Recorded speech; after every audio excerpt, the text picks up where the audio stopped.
Before we get into Smackdown, Friday, November 17th, 2023, a debut last night for AEW under their ROH brand. Still a paycheck cut by Tony Khan. This is the first appearance for this individual with the AEW organization.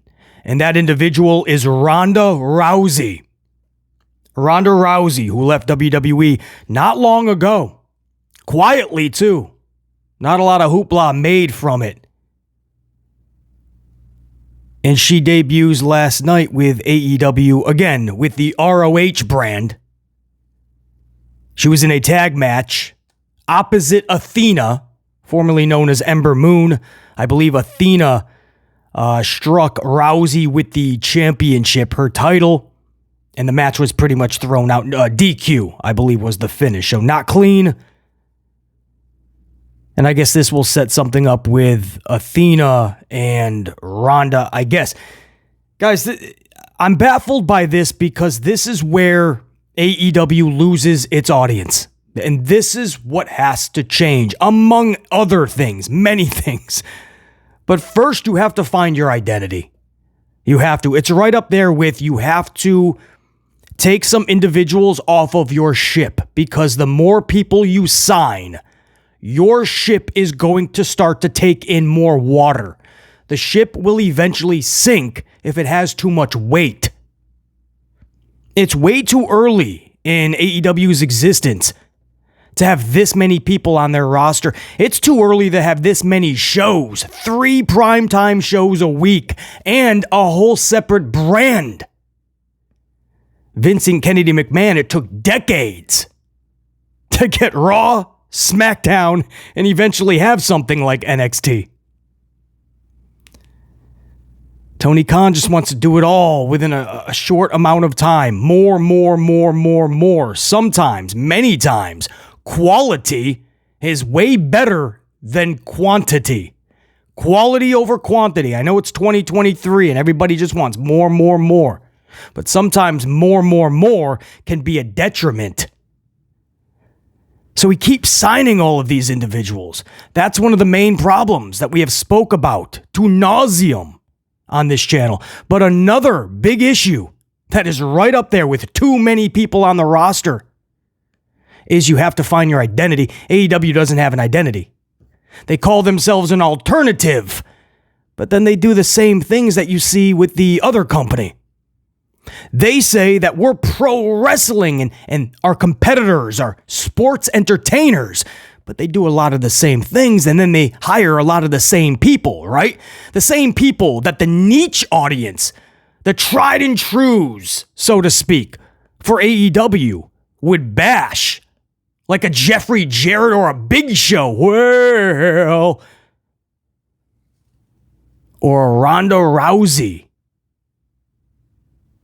These are people that were trashed by the AEW fans, and many say justified. But then Tony Khan hires the Big Show and hires Ronda Rousey and brings in Jeffrey Jarrett, even though Jeffrey Jarrett doesn't last more than a cup of 2-3 cups of coffee in any organization he's in. He'll jump from WCW to WWF to WCW. He'll find organizations like Impact, TNA, and then he'll take off, go back to WWE, then find GFW or whatever. He founded another organization, and that lasted a couple, 2-3 months, it seems. And then he went right back to WWF. And after just 3 months, he said, I'm taking off. I'm going over to AEW. This guy just bounces around. What is he bringing to your organization? Your mastermind behind the scenes is Jeffrey Jarrett, and then he's in all these segments for weeks and months, and you wonder why the ratings were stagnant and even going backwards. Big Show was in a street fight this past Wednesday night. This dude's being body slammed from a platform onto a car windshield. And even Powerhouse couldn't get him up, so Big Show almost broke his back on the side of the car, not the windshield. That's the type of stuff you would say, well, remember, that's what you would see in WWE. That's where the fossils go to die, right? But Sting at 60 some odd is jumping off of balconies and ring aprons into tables and getting severely injured. We're okay with that. Big Show flying off of a freaking platform into a windshield on a car. We're okay with that. We're going to swipe that underneath the rug because it's AEW. They're signing Ronda Rousey. Quick, everybody. Delete all the social media posts when we were bashing Rousey. She's part of AEW now. She's doing business with AEW's ROH brand and with Tony Khan. What's the identity? There is none. That's the problem, man.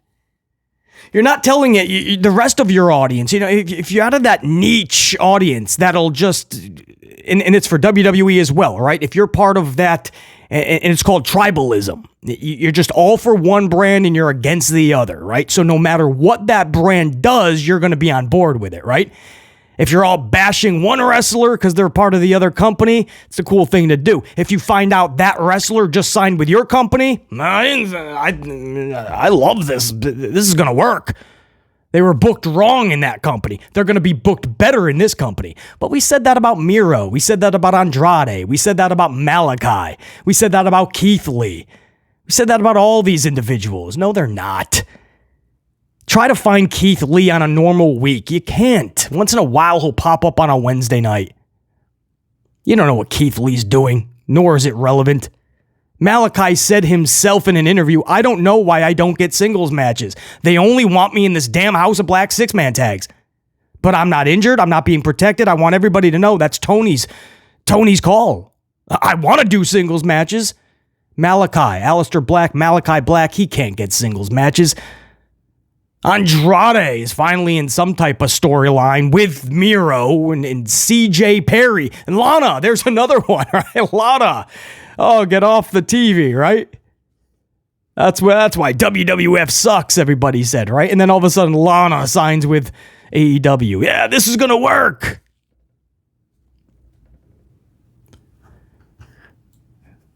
Adam Cole.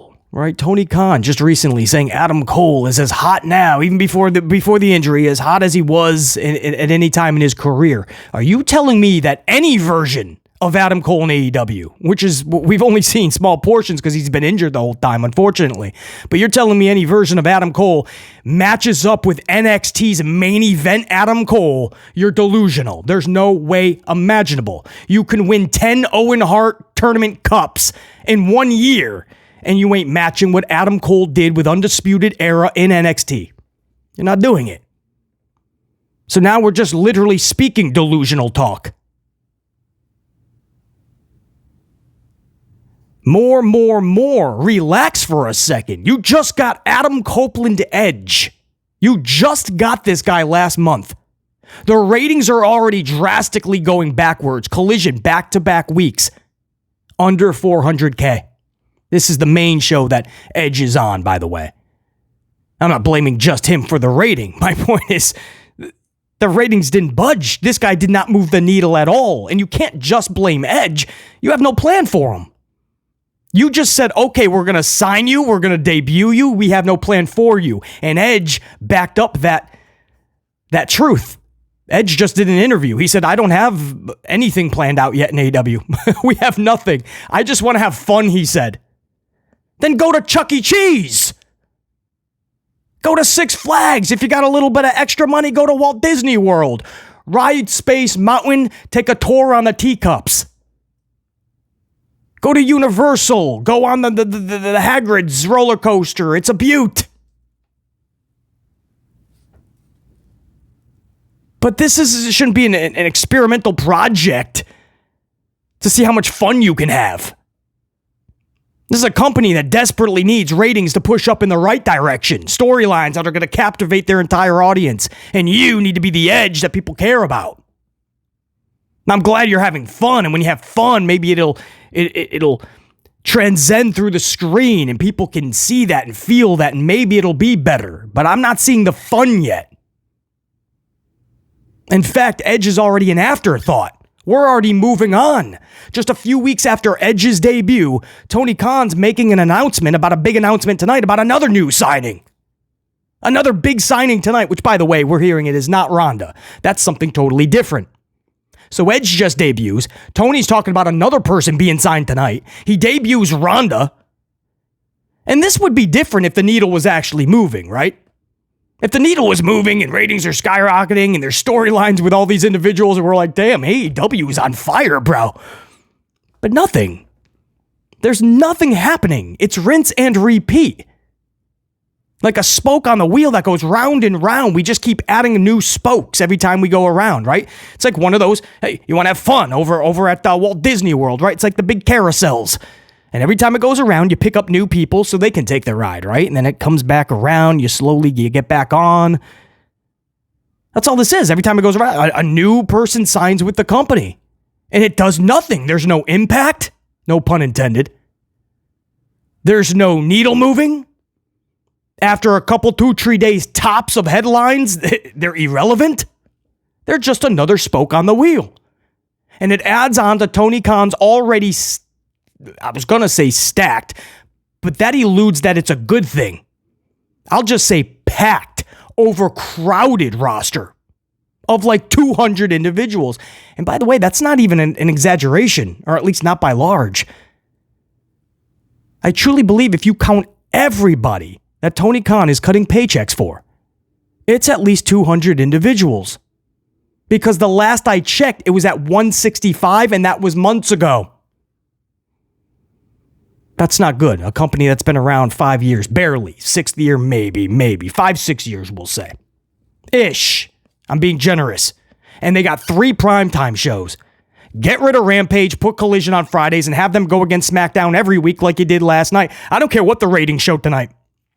If you did this consistently and you had storylines that people really are gravitated to, and superstars, wrestlers that are larger than life and we have a care for, you're going to compete with WWE. Whether you're beating them or not, you're going to pull better than the 300,000 you pull on Friday nights with Rampage. You're going to pull a much better rating if you're going head-to-head with SmackDown. Yes, you are. You're going to at least pull a 500,000. Especially next year, SmackDown's going to USA Network, cable. So it's an evil level playing field. Cable versus cable starting next year with SmackDown. No more broadcast. So even if WWE is pulling 1.5, you're going to pull at least 6-7. You're doubling your Rampage audience. So get rid of Collision, put it on Friday nights. Because Collision can't even get 400,000 viewers. Stop. More with this company is making the company not grow. If you truly love AEW, you know these words are not only true, but they need to be put into play with Tony Khan. He needs to stop hiring everybody just for shock value if you don't have substance to back up the moves. Stop all the signings and watch all of the products, all of the shows, all of the brands that you're trying to pump out so that one day you can sell an AEW library for a lot of money.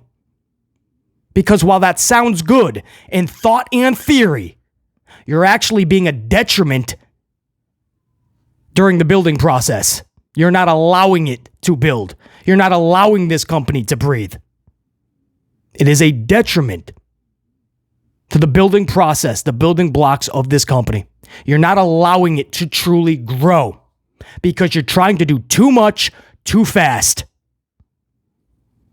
And if the numbers were backing it up, we wouldn't have to even have this discussion. The talk would be, damn, AEW's on fire. Tony Khan's on a roll.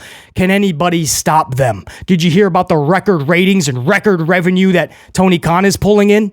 No, you're not hearing that. They're losing money at this point. It came a time where he wasn't making profit, but that's okay. At least you're above water. The latest report we're getting, he's losing money. He doesn't give a shit. Not his anyway. Like the wrestlers are toys in a toy chest. And the whole organization is like his toy room. No concept of money at this point. Flying paychecks and big paychecks to individuals. So the talk now has to lead to Ronda Rousey debuts with AEW's ROH, doing business with AEW, getting checks cut by Tony Khan. Okay, How is this the alternative? How is this different than World Wrestling Entertainment? And how is everybody that bashed Ronda in WWE gonna justify this move when you've already been saying AEW has plenty of good female wrestlers that are not getting their shine? One of my favorites is Sky Blue. She's been finally getting some TV time as of late. And there's people that are upset. AEW diehards, like, all right, we like Sky Blue, but there's better, when you only have one match every Wednesday night, basically, there's more we can do than Sky Blue. But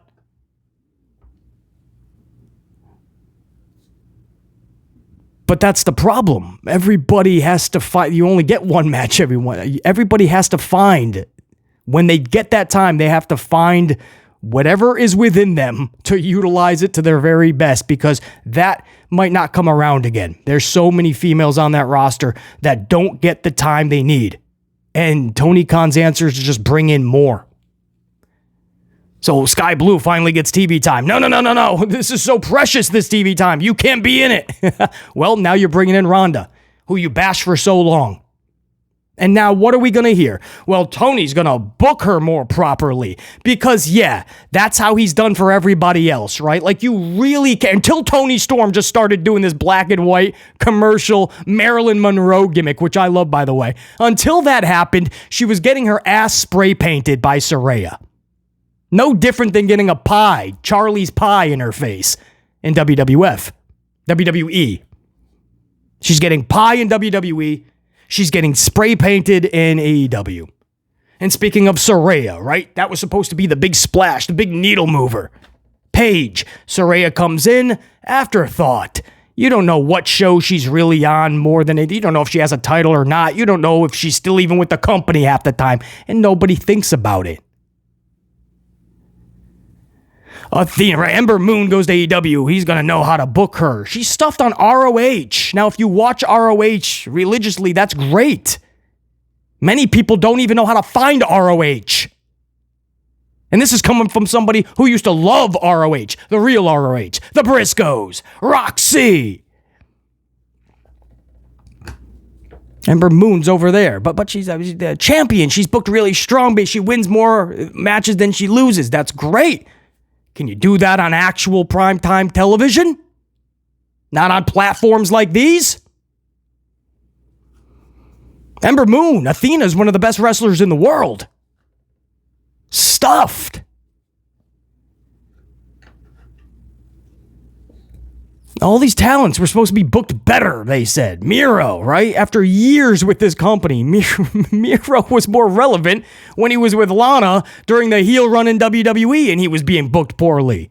Andrade, come on. Nobody even knows that he's part of the company. Unless you've been watching the last couple weeks with Lana and Miro. And again, Aleister Black, Malachi Black, we've already went over this. These are just some names that are not being booked properly because it's all just about the shock value. We'll hire, we'll get in a new name, we'll debut them, and then we'll just have them wrestle matches and come in every now and again. We don't really have something big planned for them. Man, Ronda Rousey leaves WWE and everyone's like, oh, all right, whatever. You know, we wanted good for her, but like it just didn't work and it's not a good fit with the pro wrestling thing. Goes to AEW and all those people are just going, hey, this could be good. You know, she's really good. She's believable and she's badass.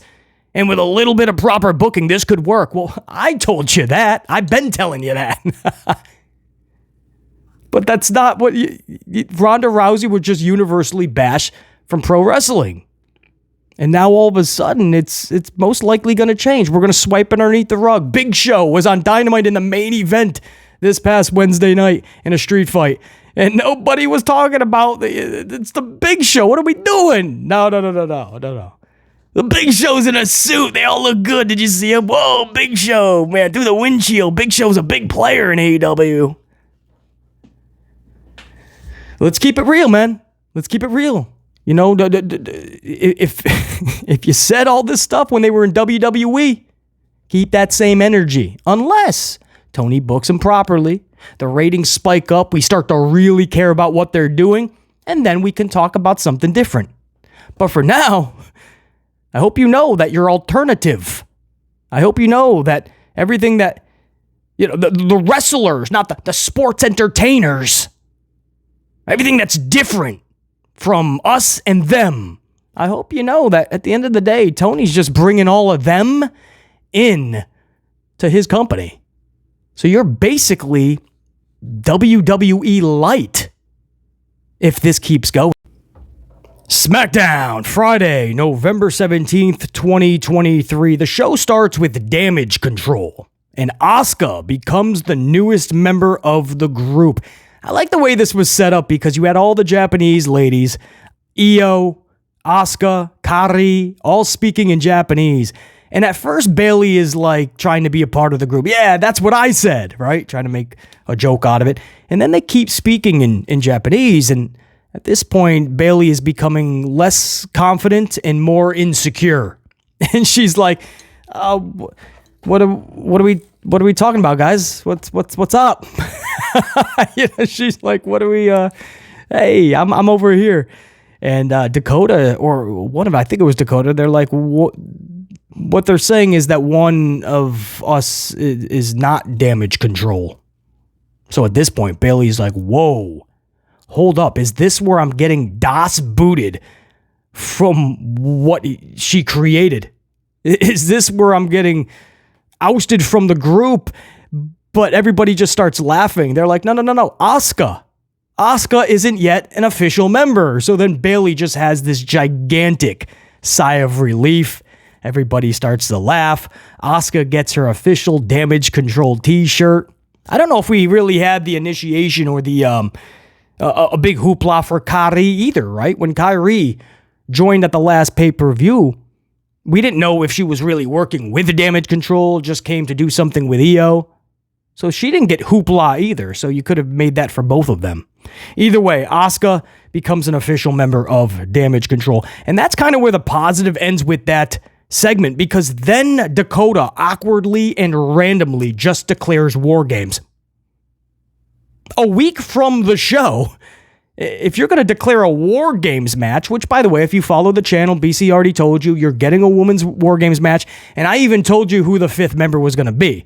I said spoiler in case you didn't want to hear it, and then we had a long discussion about if this person was the right choice because they're not even on the same brand. So you guys remember, that was just a few days ago. It revolved around the fifth member, who ended up, I'm not going to tease you guys, it ended up being Becky Lynch, and we'll go over that when in the main event segment. But that was it, man. I told you guys it was going to be Becky. I told you guys, does this really make sense? Some of you guys are like, yeah, it does. But BC is still like, no, it makes much less sense than it makes more sense. And you're getting almost the same match as last year's War Games, guys. You guys remember War Games last year with Becky and Charlie against Damage Control. The only difference is Asuka was with the faces, I believe. Becky and but you just take out a few components and we're almost getting the same match as last year's War Games for the ladies. So it doesn't make a lot of sense to BC, and there's a lot of people you could have really put some shine on there. Becky Lynch is not even on the same brand, first of all. Second of all, she's already got a little side storyline with Xia Li. I'm not seeing this at all. I really am not, man. But that's what they went with. We'll go over that when we get to the main event segment, because backstage, Nick Aldis, general manager of SmackDown, told Team FelAir, that's what I call it, co-team captains, Flair, Bianca, Team FelAir. I think it fits. So Nick Aldis tells them, I want the name of the fourth member by the end of the night. And this is what doesn't make sense to BC. Because you did something really cool when you split up the shows and put separate general managers. Adam Pearce, GM of Raw, and on the blue brand, it's going to be Nick Aldis as the GM. Cool. In the future, this could set up a really good brand war, right? You plant the seeds now. You plant the GMs. And ever since, guys, nothing is making sense. They're still doing the cross-branding. Nobody cares. Last night, you had Cody Rhodes show up. We'll get to that in the main event toward the end of the show. Cody Rhodes is the top face for Raw, and he's got music. He's coming down the aisle. No security's trying to stop him. Nick Aldis is eating his triple-layered moose cake and catering going, whoa, wait, he's not part of us, is he? Oh, who cares? Call Adam. Tell him thanks. Now all of a sudden they're buddies. Cody Rhodes is there. Becky Lynch is coming through the crowd in full gear. No security, no nothing. Top Raw stars coming to SmackDown last night. And what happened to Pierce and Aldis kind of having this little friction? Remember when they first got designated? For the first couple weeks, there was this like little... There was this more than bickering, man. There was this like, listen, this brand is going to be the top and the superior. And Pierce is like, no, this brand is going to be the top and the superior. And they just butted heads instantly. And that could lead to something special. You had the makings for finally what we've all been asking for, an actual brand split that we can believe in because you're presenting it as such. We're not asking for much. But when Michael Cole's just like, wow, Cody Rhodes from Raw on Smack, what a surprise. Not really. He's been on the majority of the SmackDowns the last 2 months. Have you not been watching your own product, Michael Cole? How much of a surprise is that? So I don't get any of this. The brand split, I really thought it got a little bit of a pulse when Nick Aldis came on board. And instead, nope. Everybody's fine with it. Everybody just show up wherever you want because Levesque McMahon doesn't want to fill in the holes. Levesque McMahon doesn't want to think too hard on this stuff. And he's hoping that you don't ask the questions either. So anyway, War Games is just... Dakota just literally just announces it out of nowhere. At the end of the promo, like it's an afterthought. This is a big deal. This is your co-main event next week. 7 days away. And by the way, we want War Games.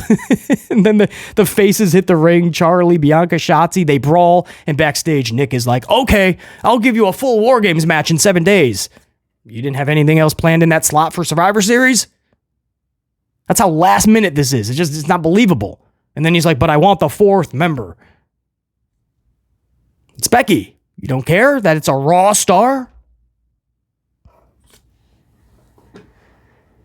Triple threat tag match is the first matchup of SmackDown last night. This is to decide the number 1 contendership for the current champions, who I don't even know who they are. Who's the champions? Judgment Day. Okay, see what I mean? They're so irrelevant. And they're so irrelevant that to get the number 1 contenders, even with Levesque McMahon, you still get these weird schmazes, right? We don't want to do an actual story to set up a number 1 contender. And we have too many events too soon and too few and close to one another. Or not too few, too close to one another. I can speak. We have so many events. We're on to the next always. We can't set up a good storyline. So we're just going to keep doing these number 1 contender schmaz matches. We'll throw a bunch of individuals in there. 2 birds with 1 stone. 1, everybody's getting camera time. 2, we set up our number 1 contenders for the next event. Yeah. Same thing we saw with VKM. Just a new name, HHH. Same thing. This is Pretty Deadly, Brawling Brutes, and Street Profits. Butch inadvertently bro kicks his own partner, Ridge the Fridge. That's right. That's his nickname now. Literally was called on commentary a couple of times. Ridge the Fridge. So Butch inadvertently bro kicks Ridge the Fridge. And this allows the Profits to hit their finisher, Revelation, on Ridge the Fridge for the W. So, Street Profits win this thing. Bobby Lashley meets the Profits at the top of the ramp because that's all they do every week. They don't know what they're doing with Bobby. They don't know what they're doing with this group. They're just going to try to throw him some W's and see where it goes. But Bobby is at the ramp and he's holding their arms up like we've seen for the last 2 months. Holland is upset with Ridge the Fridge, I should say, is upset with Butch, who he had a nickname last night too, something Mutt. The Brawling Mutt. Or the Stubborn Mutt or something. Yeah, now he's a mutt. They're just calling him a dog now. So anyway, Holland is Ridge the Fridge is upset with the Stubborn Mutt. And on commentary, I forgot to even mention this. On commentary was Road Dogg Jesse James Guys, Road Dogg, we found out something last night, and maybe it's just age caught up to him, I don't know, but Road Dogg is horrible at commentary. He should never be placed on commentary ever again. I know that's Levesque McMahon's buddy, but that was just a horrible fit. I felt bad for Cole. I felt bad for Patrick. Even Road Dogg was making fun of himself several times throughout the night. I don't know what I'm doing. I don't know what I'm saying. I don't know. It's funny the first couple times, but when you got to listen to 2 hours of this dude just say random things, I'd say it's as bad as his little, I don't know, is it a podcast or whatever he has, which he says like stupid things like Bret Hart. Bret Hart wasn't really a good wrestler, or somebody was better than Bret Hart, and it's like somebody who's like 10% of Bret Hart. He says stupid things all the time, and you see it up in the headlines. And you're like, whoa, thank goodness I don't listen to schmucks like that, because they'll literally make you dumber. But then they put him on commentary for 2 hours. Now, we should be thankful he didn't say too much. Thankfully, he barely spoke, but when he did, it was so bad. Road Dogg, we found something out. Commentary, not for this guy. And that's awkward because he used to be a really good promo back in the day. Oh, you didn't know? Well, now we know. You are bad at commentary. That's sad. People that were once good on the mic or behind the mic, to watch them, just regress and just not be good on the mic anymore. Wow. I think that's what Michael Cole was thinking. Like, let's put somebody who can rock the mic and really, be quick-witted. And that's past Road Dogg. It ain't this Road Dogg. That was really bad. That was one of the worst commentary gigs that I've seen in a while. And in WWE especially, I've seen some bad commentary performances. That was rough. Dude is just not good on comm. Let's not do that again. Moving on. Dragon Lee defeats Axiom. This was via pinfall. Post-match, they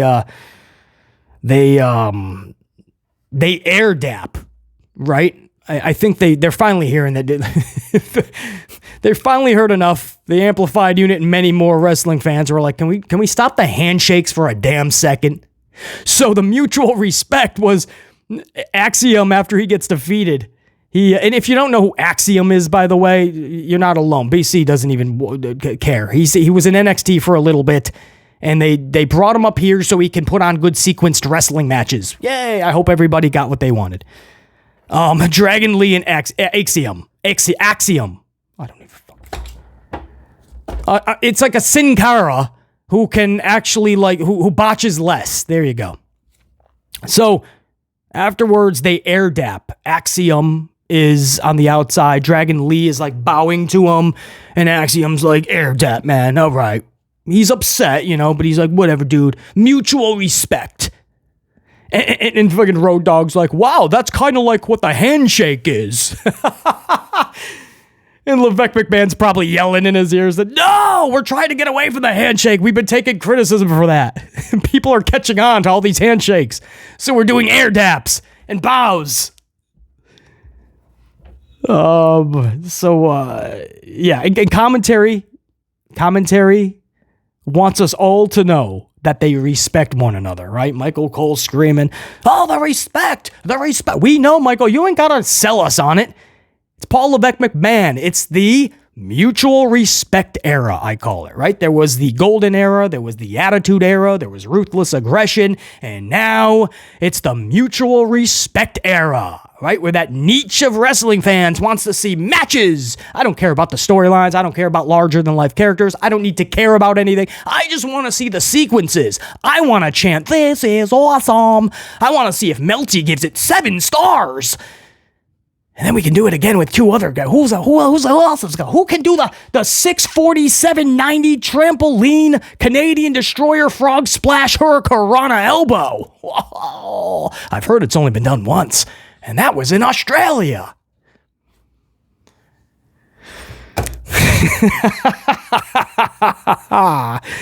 B motherfucking C, baby.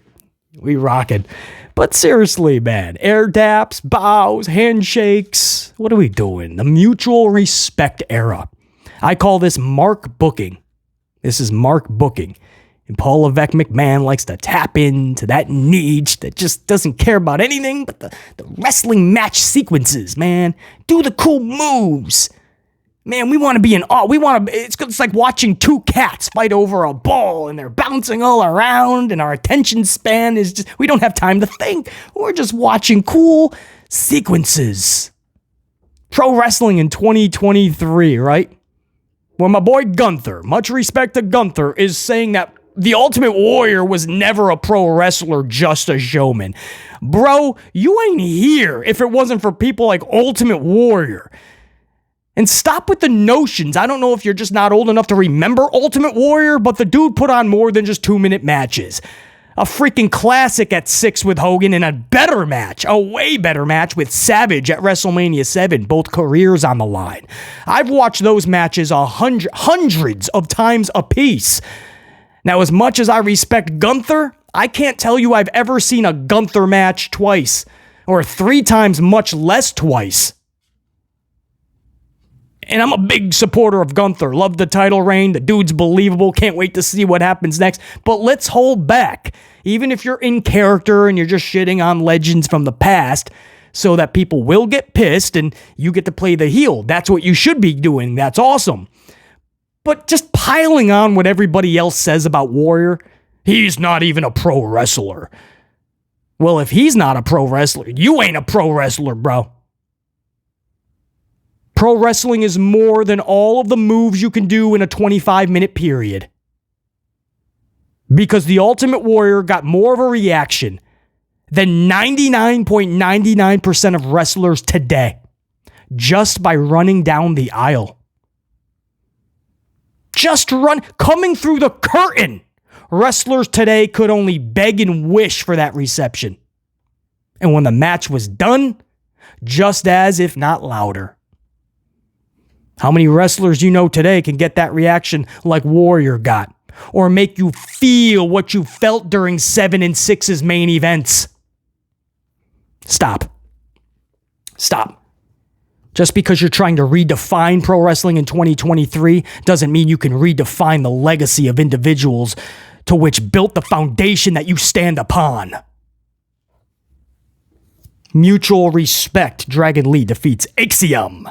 And then showed that mutual respect. Wrestler A, Wrestler B. Good job, Wrestler A. Good job, Wrestler B. We shall meet again with mutual respect on the line.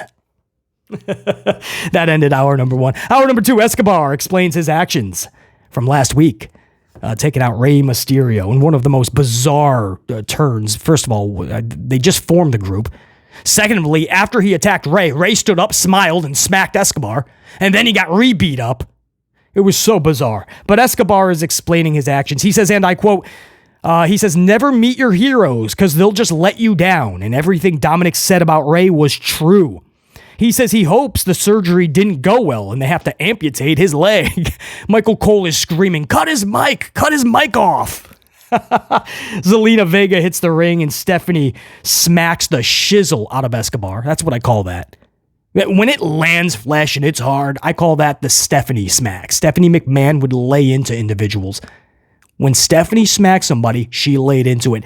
Zelina went for it all last night. Stephanie smacked the shizzle out of Santos. And then Zelina takes off. Wild and Cruz hit the ring but get whooped. 2-on-1, and Escobar just lets the world know it's Jobber 1 and Jobber 2. Like Thing 1, Thing 2 from Dr. Seuss. What was that, Seuss? Thing 1, Thing 2. You got Jobber 1, Jobber 2. Escobar makes light work out of them. And then Carlito, Carlos Caribbean Cool. Carlito comes down 107 minutes later, by the way. He decides to grace us with his presence and come down for, I don't know, some help. 107 minutes later, it seemed. What was this dude doing? How about a little help? This guy is trying to take the triple layered moose cake from Nick Aldis at catering. Aren't you going to help your buddies? Oh, man. After this bite, relax. That was the whole... this is The group is supporting the addition of Carlito. That's the friction, right? Escobar told you that bringing in Carlito pissed him off. He's not part of this. And you cared, Ray, about him more than me. All of you did. Well, this dude is fucking... What is he doing? He took his time to get out there. I'd be pretty upset. If I'm jobber 1, jobber 2, I'm going back with Escobar then. With friends like that, who needs enemies, man? Just rock out with Escobar. Carlito is in no rush to help anybody, it would seem. Grayson Waller is up next. He pins Cameron Grimes in 3 minutes. Now, this is one of those WTF moments. Cameron Grimes' whole shtick is to the moon. But Cameron Grimes, the only place he's going is to catering. Right? At this point, you're going to have a battle royal with triple layered moose cake as the winning prize. A battle royal for the last piece of moose cake. Cameron Grimes, what is this dude doing? What are they doing with Cameron? I mean, Paul Levesque McMahon has to know how he was booked and capitalize on it, man. Put momentum with it. This dude was in some really good situations in NXT with LA Knight and $1 Million Man Ted DiBiase. Cameron Grimes had stock when he got to the main roster. All you got to do is deposit more into him, right? It's like going to the ATM. Don't withdraw. Deposit. Over time, you're going to watch your bank account. It's going to expand, get bigger and bigger and bigger. And then when you take out that withdrawal, it's going to be meaningful. There's no deposits going in with Cameron Grimes. It's just withdrawals. Hey, take another L here, kid. Hey, I know you took that fatal 4-way L with the U.S. Championship and all that. I know you've already lost to Austin Theory. Can you lose to Greyson real quick? In the future, we're going to give you some good booking. You got to capitalize. Because now what you're doing is you're making it even harder for fans to jump on board the Grimes Express. Nobody's going to want to go to the moon with this guy. Nobody's going to want to go to the local 7-Eleven or Wawa with this guy.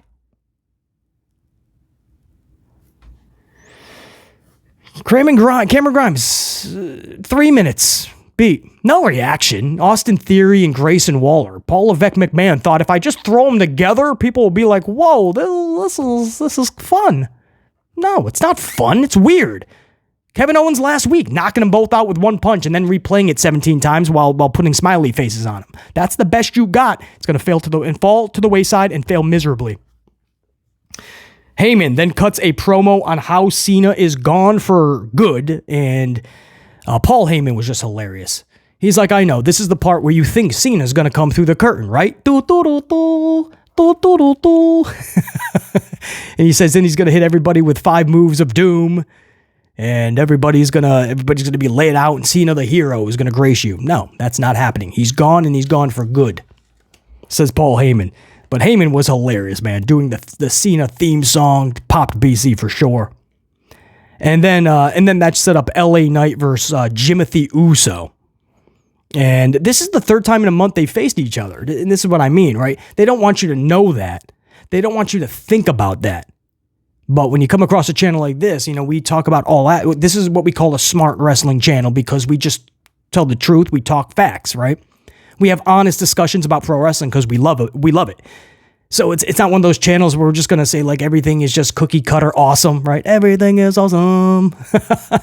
It's rainbows from the time you wake up in the clouds. They're pissing and shitting Skittles and fucking chocolate chip cookies and fucking cupcakes.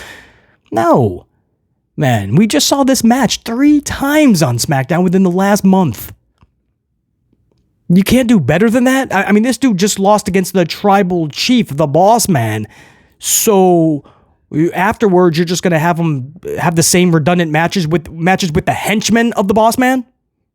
The henchmen of the tribal chief? Doesn't make sense. We're just repeating now everything that LA Knight before Roman. We're repeating it again. Anyway, LA Knight versus Jimmy Uso, 3rd time in a month. BFT, blunt force trauma for the W. Jimmy once again loses. Post-match, Solo delivers the Solo spike. And so LA Knight wins the match. Solo hits the ring, delivers a spike. Cody Rhodes then hits the ring. Monday Night Raw is Cody Rhodes. Because brand split. So Cody hits the ring, takes out Soloton and Jimothy, and the faces take us off. Oh, no. The War Games match ended the night, so I'll go over that in a second. This was the main event match of the night. The ladies in War Games, the faces, ended the night with a promo and brought out Becky. So I'll get to that in a second. So for this segment, Cody, LA Knight, the faces take out the heels, and Cody Rhodes' music is blasting on SmackDown. What about the GMs? That was supposed to be the right. Everybody was shouting, man, this is one of the good things. See, Levesque McMahon is making the brand splits relevant. No, he's not. He's literally not. Adam Pearce probably just wanted a little bit more time off, so they gave him Friday nights off. I mean, you're literally seeing the same exact things we've been seeing for years. There's no brand split. These wrestlers are just crossing wherever they want to go, and the general managers are supposed to stop this, especially because Pearce and Aldis look like they had friction, right? There was bickering. They're trying to one-up one another. There's tension there. And he wanted the fourth member, Nick Aldis, and it ends up being another Raw person, by the way, Becky, later in the night, which we'll go over. So these general managers are okay with this all of a sudden. They had tension, and now all of a sudden they're best friend. What are we doing? It was so odd that not just see Cody, but the music is playing. I mean, it's not even his brand. They're acting like this is home for him. SmackDown, Raw, doesn't matter. And hopefully you don't ask questions. So Cena does this massive job for Solo Tin. And then Solo Tin is running away with Jimothy at the end of this night. His first night back from Crown Jewel. Main event segment was reserved for the faces of War Games for the ladies, Charlie Flair, Bianca Belair, and Shotzi. I don't know what happened to Shotzi. I didn't mind Shotzi in the past. This character, man, it's going to get annoying quick if it isn't already. I mean, she's just, even Bianca, like she jumped into Bianca's arms for a big hug, and Bianca's like, all right, well, like she's a 10-year-old kid, like, stop, all right, get off me. It's almost like just Nikki Cross's old character. Before, they're just staring at everybody. Remember, Nikki was just crazy Nikki. Well, now we're crazy Shotzi. Man, I don't know about this Shotzi, dude. I got to be honest with you guys. And she's at war. I don't know. Anyway, the Damage Control comes out. And Bayley cuts a pretty decent promo, actually. You're not going to make it to War Games. In fact, you're not even making it out of this ring. They get up on the apron, and Becky Lynch comes from the crowd. Full gear, by the way. No pun intended to tonight's AEW event. But she's in full dress attire to rock her Mon outfit. And she just comes through the crowd. She just happens to have been in Indiana, Indianapolis, wherever they were. She just happens to be there, right? Charlie just called her about a half an hour earlier. She happened to have all her gear on her. She was just at the local Waffle House, the local IHOP. How about the IHOP? Let me just hop over to the arena, Charlie. I'll be right there. Of course, I can be your fourth member. So Becky Lynch. So back-to-back big Raw stars end SmackDown. And they all start brawling as we go off the air. All right, man. Becky Lynch. I just wish the brand split, man, had relevance. You know, I really want to believe that it's an entity. So when people cross over, it really is special. That's the whole thing. I understand that at times you're going to have people cross over. So if you build it to make it a believable situation, that there's two actual different brands, which is what you're trying, or not trying, that's what you're selling us on. So if you make it believable, it's going to be really fun, especially when somebody does cross over. This year alone, we've probably seen 216 crossovers, and I'm being generous. It doesn't matter the event either. But you see, it's close to WrestleMania, that's why. No, they were doing it way before. But you see, a SummerSlam's coming, that's why. No, they were doing it all around SummerSlam, before or after. But you see, Survivor Series, they always cross over for Survivor Series. No, they did it all year. Now there's general managers. You really were hoping that friction, the bare minimum from the jump, the friction would be you and your people stay on your side. We'll do the same. That's basically what Aldis and Pearce said on day one or the second week. And then this is what happened when you get lazy and you don't want to care. And Levesque McMahon is just like, I don't even care. Let's just bring over Cody to Friday, please. Oh, and by the way, let's put Becky in there. But Levesque McMahon, Becky is Raw. I don't care. But it's a SmackDown Women's War Games match. It's literally a SmackDown Women's War Games match. Because the men is the Raw brand. Let's put Becky in there. I still owe her for taking her off SummerSlam. Man, it's the decisions, guys. The decisions. But this show was highly forgettable in every which way. Mutual respect with Dragon Lee and Axiom, but as long as fans got the chant, "This is awesome" or whatever, right? I heard a few of them in the crowd. Damage Control welcomes Asuka officially into the fold. Other than that, Becky is the fourth member, which I already broke on this channel days ago. And Cody Rhodes helped LA Knight fend off Solo Tin and Jimothy. Okay, until next time, and there will be that next time. Current situation, we out, top guys. BC and the unit, man. Peace, check you.